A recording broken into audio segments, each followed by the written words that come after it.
We in the continent have always believed that it would be nice for Africans to tell their history, to write their history from an African perspective.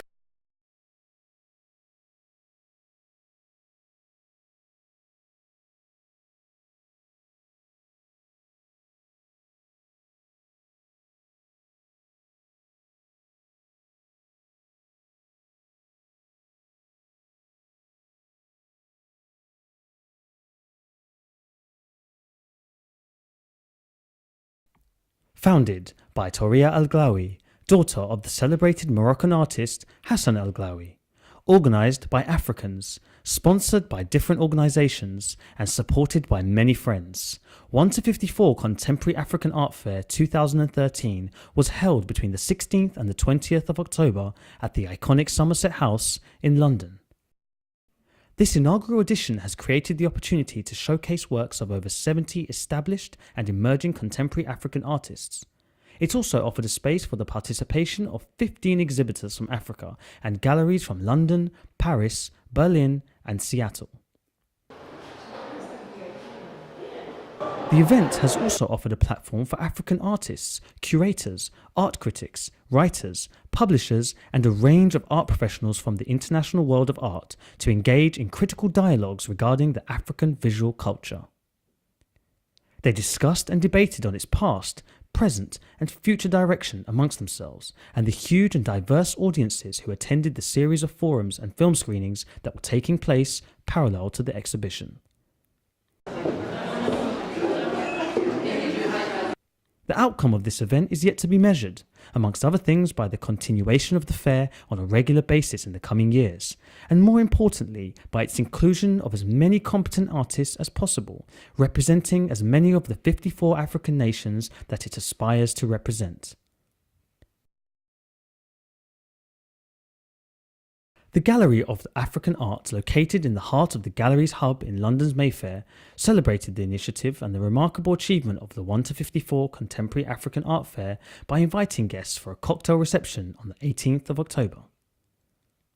This celebration created the opportunity for supporters of the gallery, a range of artists, representatives of different galleries, and renowned art collectors to socialise, network, and exchange experiences.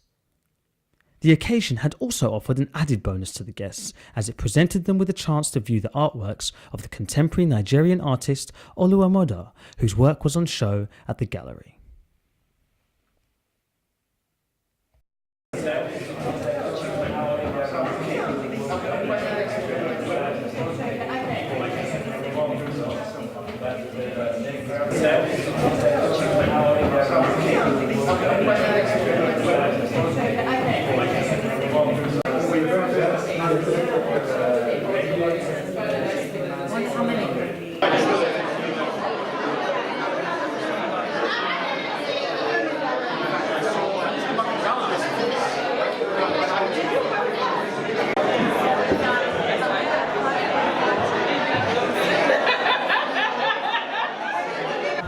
Your solo exhibition happened to be during the 1 to 54 African Art Fair. What is the significance of that? Well, it simply means that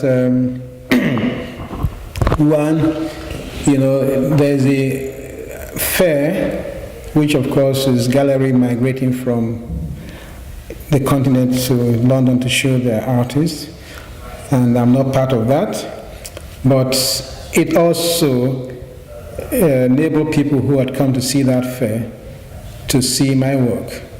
So not only people from Nigeria, people from other parts of African countries coming for that same show now have opportunity to see. So it's the timing is fantastic. It's one can't ask for a better time, because where the fair was focusing on African art and you have a show, to me it's fantastic. I'm short of words to describe how I felt about it. But to be here also to see the shows, and people recognizing me based on this show here and giving me certain, a preferential treatment when I went to the fair, it also makes me feel proud of that I'm an artist coming from the continent.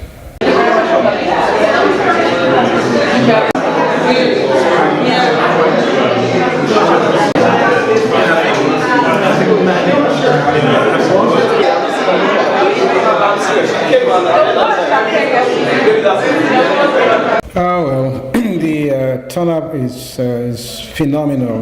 You know, it's so encouraging. You have to know that this exhibition is my first solo exhibition in the UK, and considering the antecedents of the country's relationship, you know, and for my starter in Nigeria, this exhibition was long overdue. But the timing and the location itself, one could say, justified the long wait for it to happen. You know, I'm told that Cork Street is the high-end gallery in the UK, London, and a lot of people Nigerian artists who have been growing up here, their aspiration is to be able to exhibit in Cork Street. And so, not being able to be there and see me in Cork Street, to some of them is a joint fulfillment. And I think they came to rejoice with me and rejoice that a young man, young like them, is now exhibiting in the Cork Street, which means that the road is just been opening for them. And so it's like more of pathfinding and at the same time establishing that we have a voice, you know, from Nigeria that is showing here. So the turnout was very, very overwhelming, especially with the diverse crowd. You have the pure English audience. You have even Nigerians who travel from Lagos to see the show. Maybe they have other business here, but I mean, I want to claim it that they came to see the show. So it's becoming the kind of thing that one should be expecting, that when you have a show, those who get to know about it make some extra effort to come and see it. So it was fascinating.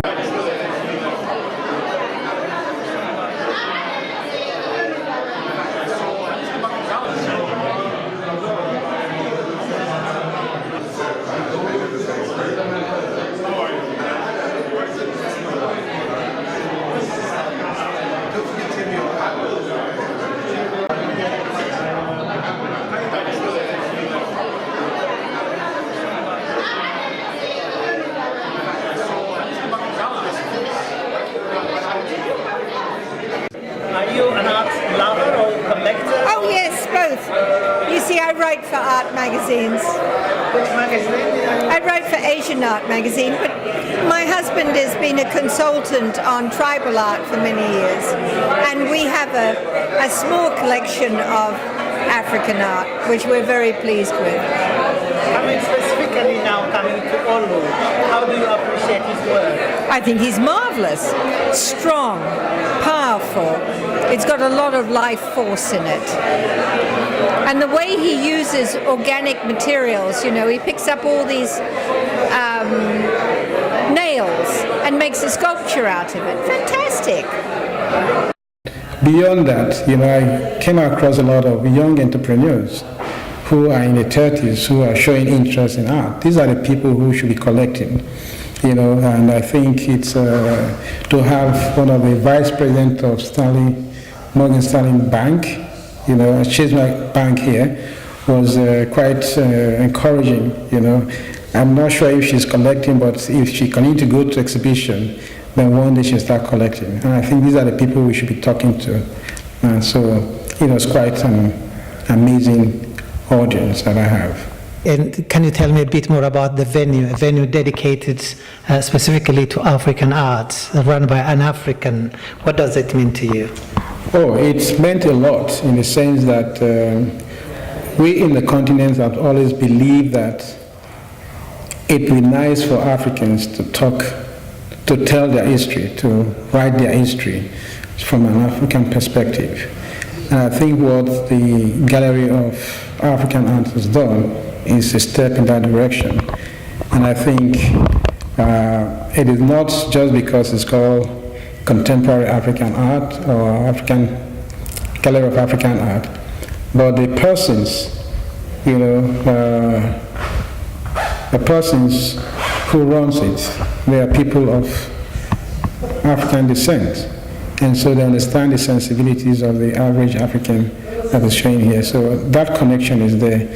And not knowing them before, and they know about the artist and believe in the artist is quite a bold step. So the gallery has come to stay. If they take such risk, I think the artists have to meet them somewhere. Tell me something about one of your arts, for instance, this one. Well, this is a drawing made in steel using plasma cuts. I think we discussed that in the past when I told you that I teach drawing. And one of the things I do is to take traditional techniques and try to use a contemporary, sensibility to approach it. So plasma cut is just to cut steel. It was not meant for drawing, but to use it to draw, is something that I find very fascinating, because it simply means that drawing cannot take a different medium from paper. This drawing can be outside, it can be inside, it can extend the elements.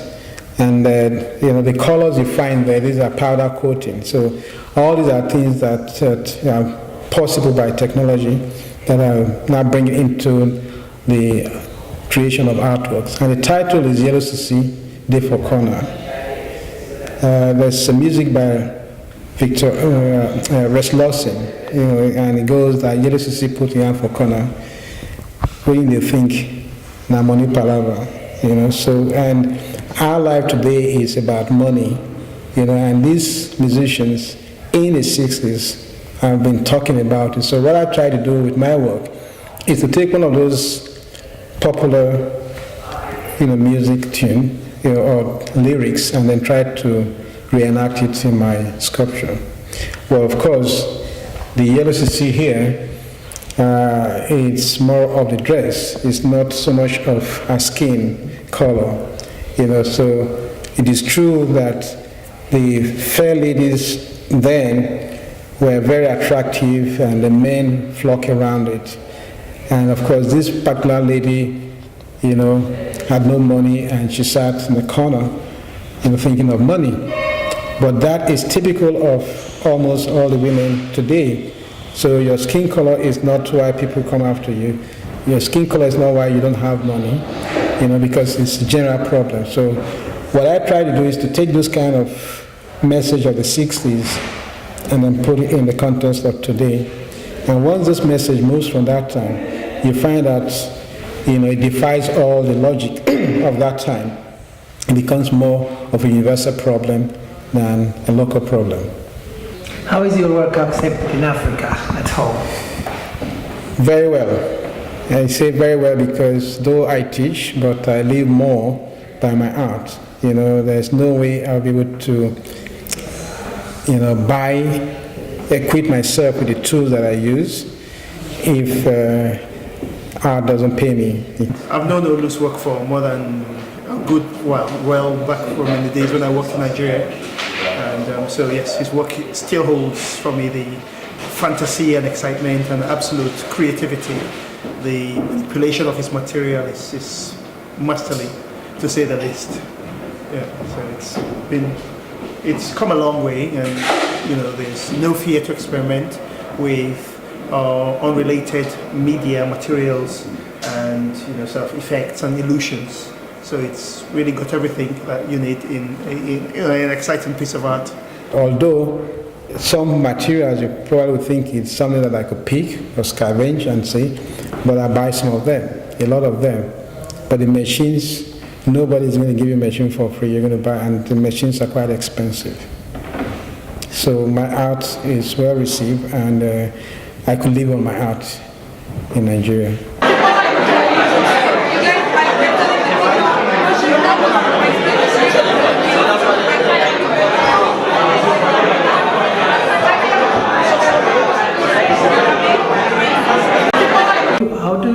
express yourself? Are you a painting artist? Are you a sculptor? Or where do you fit? I think the best is to say I'm an artist. But I don't see this as painting. I see it as drawing. I don't see that as anything but drawing.